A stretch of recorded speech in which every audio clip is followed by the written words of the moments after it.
Hello everyone. सो आज हम लोग बात करने वाले हैं सेकंड राउंड काउंसलिंग का अलॉटमेंट हो चुका है।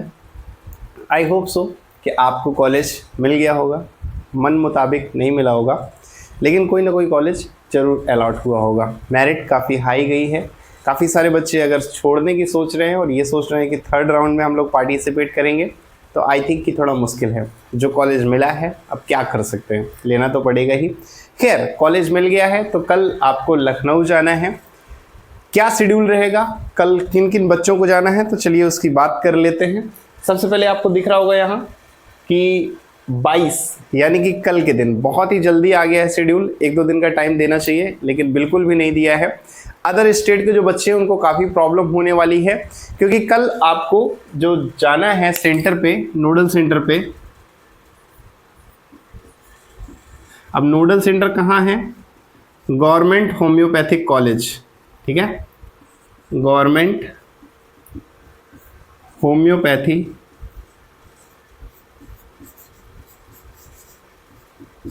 होम्योपैथिक मेडिकल कॉलेज,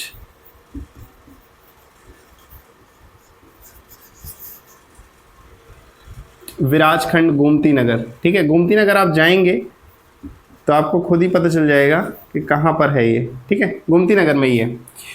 और जाना है आपको नोडल सेंटर पे सुबह 9 बजे से 9 AM टू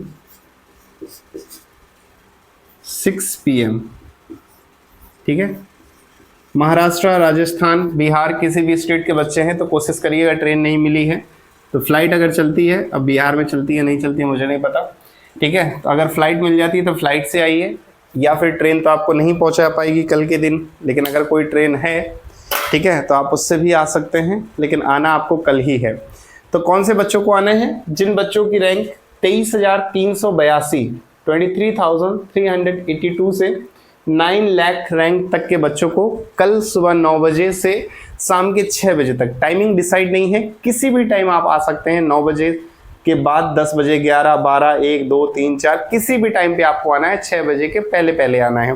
ठीक है, वहीं उसके बाद अगर हम बात करें 23/10/2024 यानी कि परसों के दिन 9 लाख के बाद जितने बच्चे हैं, 9 लाख से 13,93,698 13,93,998 रैंक तक के जो बच्चे हैं वो परसों जाएंगे, यानी कि 23 तारीख को जाएंगे। ठीक है, इसके अलावा अब क्या क्या चीज़ें लेकर के जाना है, तो यहाँ बोर्ड पे मैंने लिखा नहीं है, मैं आपको बता देता हूँ। चीज़ें आपको पता होंगी, आपने अगर स्लिप डाउनलोड करी होगी रजिस्ट्रेशन की, तो वहाँ नीचे ऑलरेडी मेंशन है कि क्या क्या लेके जाना है, इसलिए एक बार सुन लीजिए, या कहीं साइड में कोई एक्स्ट्रा चीज़ हो तो लिख भी लेना। ठीक है, सबसे पहले नीट यूजी 2024 का एडमिट कार्ड, प्रवेश पत्र जो है वो लेकर के जाना है। उसके बाद नीट यूजी 2024 का रिवाइज्ड स्कोर कार्ड लेकर के जाना है।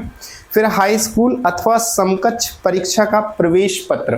प्रवेश पत्र के लिए उन्होंने बोला है अगर है एडमिट कार्ड हाई स्कूल का है तो ठीक है, वरना हाई स्कूल के जो सर्टिफिकेट है, वो मार्कशीट है, वो दोनों लेकर के जाना है। ठीक है, और उसके बाद इंटरमीडिएट का भी सेम सर्टिफिकेट और मार्कशीट, दोनों चीज़ें, और अगर एडमिट कार्ड है तो लेकर के चले जाना। इसके अलावा सामान्य निवास प्रमाण पत्र, यानी कि डोमिसाइल, जो बच्चे यूपी के हैं और किसी भी स्टेट से अगर 10th 12th किया है तो उन्हें निवास यानी कि जो डोमिसाइल है वो लेकर के जाना है। ठीक है, और वो उत्तर प्रदेश सरकार द्वारा निर्धारित होना चाहिए, ऑल इंडिया का डोमिसाइल नहीं मान्य होगा। ठीक है, फिर इसके बाद राजकीय क्षेत्र के आयुष कॉलेजों में आरक्षण हेतु सक्षम प्राधिकारी द्वारा निर्धारित प्रारूप पर आरक्षण के दावे से संबंधित अभिलेख प्रमाण पत्र, अनुसूचित जाति, अनुसूचित जनजाति। सिंपल सा मैं बता रहा हूँ, बहुत शुद्ध हिंदी लिखी है। आपको क्या करना है, अगर कोई सब कैटेगरी है, यानी कि आपके पेरेंट्स या आपके ग्रैंडफादर कोई भी अगर फ्रीडम फाइटर रहा है, या आप ओबीसी एनसीएल से हैं, या आपने एनसीसी ले रखी है, या कोई भी ऐसी चीज़ है जो सब कैटेगरी में आती हैं, अगर वो चीज़ है आपको तो वो भी लेकर के साथ में जाना है। फिर लास्ट इन्होंने लिखा हुआ है स्टेट कोटे की सीट हेतु भारत सरकार के सेवा योजन हेतु निर्गत प्रमाण पत्र ही मान्य होंगे। गवर्नमेंट ने जो अलाउ किए हैं वही मान्य होंगे। ठीक है, नेक्स्ट 11 पॉइंट है निजी क्षेत्र की 15% ऑल इंडिया कोटे की सीट हेतु संबंधित प्रदेश से निर्गत प्रमाण पत्रों के आधार पर शैक्षणिक अर्हकारी परीक्षा के न्यूनतम प्रतिशत यानी कि नीट 2024 परीक्षा के न्यूनतम परसेंटाइल अंकों में छूट नियमानुसार अनुमान्य है। संबंधित प्रमाण पत्र प्रस्तुत करना होगा।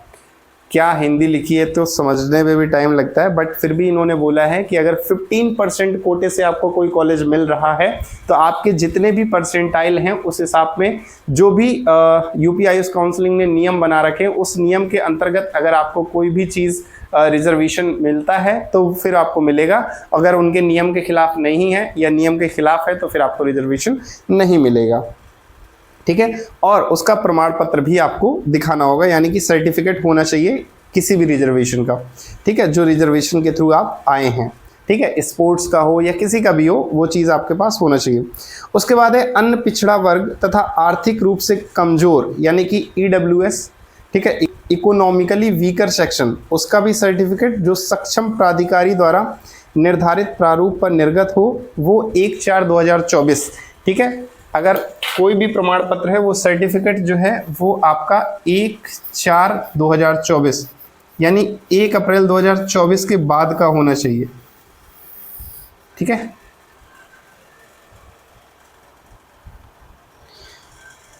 एक पासपोर्ट साइज फोटोग्राफ जो उसी नेगेटिव से बना हो जिसे अभ्यर्थी ने नीट यूजी 2024 की परीक्षा के समय अपलोड किया हो। यानी कि नीट में जो आपने फोटो लगाई है वही फोटो आपको लेकर के जानी है, पासपोर्ट साइज की एक। ठीक है, मैं कहता हूं एक से ज़्यादा भी रख लेना, कोई प्रॉब्लम नहीं है। उसके बाद है पहचान पत्र। आईडी कार्ड के रूप में क्या क्या होना चाहिए। बहुत सारे बच्चे ये सोच रहे हैं कि सर हमारे पास ये नहीं है ये नहीं है, तो कोई ज़रूरत नहीं है, हर चीज़ नहीं लेके जानी है। इनमें से एक चीज़ आपके पास होना अनिवार्य है, यानी कि DL ड्राइविंग लाइसेंस। ठीक है, ड्राइविंग लाइसेंस, बैंक पासबुक,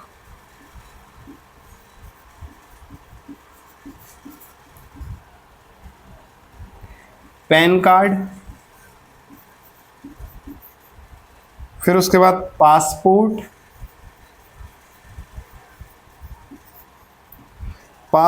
उसके बाद अगर इनमें से कोई चीज़ आपके पास नहीं है तो आप क्या कर सकते हैं, लास्ट आपने जहां से भी 12th अगर किया है तो 12th का आपका आईडी कार्ड। ठीक है, या फिर अगर आप ग्रेजुएशन करके आ रहे हैं तो कॉलेज का आईडी कार्ड। ठीक है, इनमें से कोई चीज़ आपके पास होना चाहिए। ऐसे अभ्यर्थी भौतिक सत्यापन के समय आधार कार्ड के साथ उपस्थित होंगे। ठीक है, इन्होंने बोला है कि रजिस्ट्रेशन के टाइम पे अगर किन्हीं कारणों से आपका आधार वेरीफाई नहीं हुआ है, आधार में OTP आता था, अगर वो वेरिफिकेशन नहीं हुआ, आपने किसी और तरह से वेरीफाई किया है तो फिर आपको आधार भी लेकर के जाना है। अगर रजिस्ट्रेशन में वेरीफाई हो गया तो कोई बात नहीं, इनमें से कोई चीज़ आप ले जाइएगा। ठीक है, नेक्स्ट पॉइंट है काउंसलिंग हेतु ऑनलाइन पंजीकरण तथा शुल्क भुगतानों के स्पष्ट प्रिंट आउट।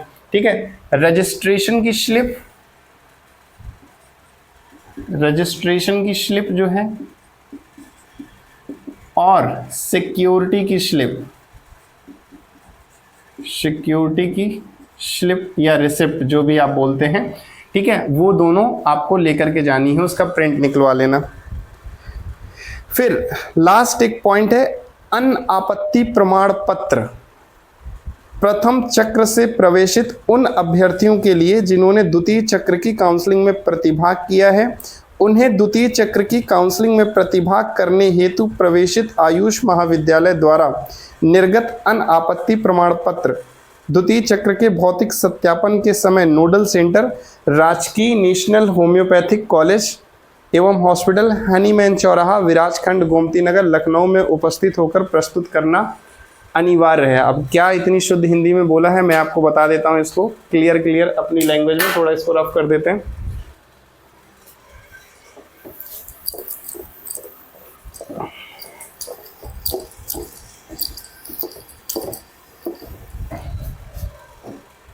इतनी शुद्ध हिंदी में इन्होंने क्या लिखा है कि अनापत्ति प्रमाण पत्र, पहले तो देखो हिंदी में इन्होंने क्या ही लिखा है,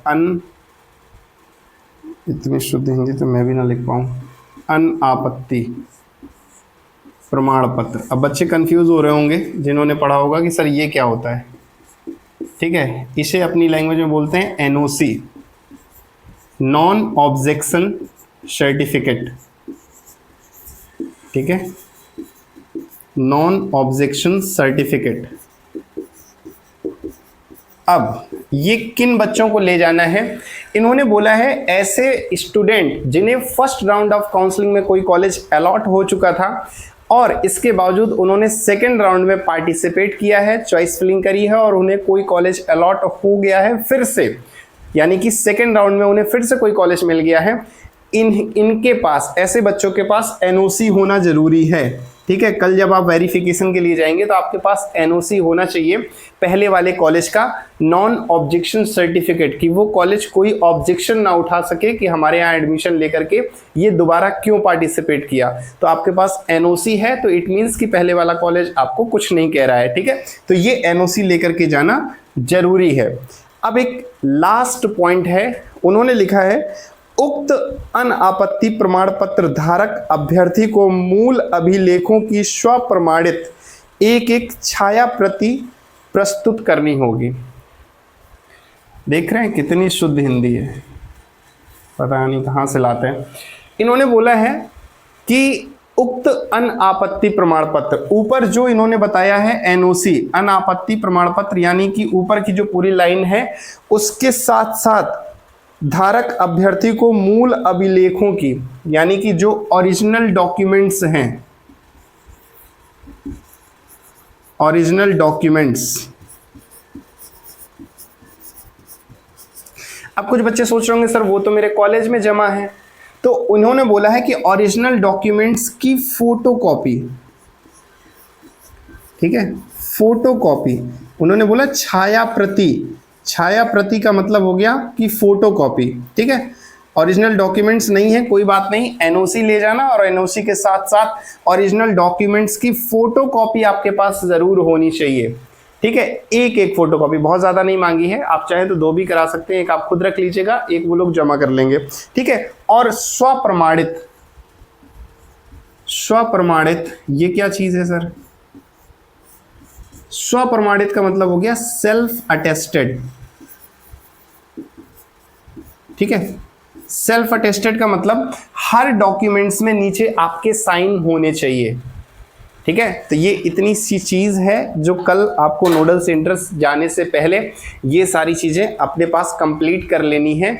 आप रात में वीडियो देख रहे हैं तो रात में, सुबह देख रहे हैं तो सुबह ये सारी चीजें कंप्लीट कर लेना, देन इसके बाद ही फिर आप नोडल सेंटर जाना, ठीक है। तो आई होप सो कि आपको चीज़ें समझ में आ गई होंगी। इसके अलावा कोई डाउट रह जाता है तो आप नीचे इंस्टाग्राम का लिंक दे रखा है, वहाँ से मुझे आप डीएम भी कर सकते हैं, ठीक है। Till then take care, have a nice day and best of luck for your future. Thank you.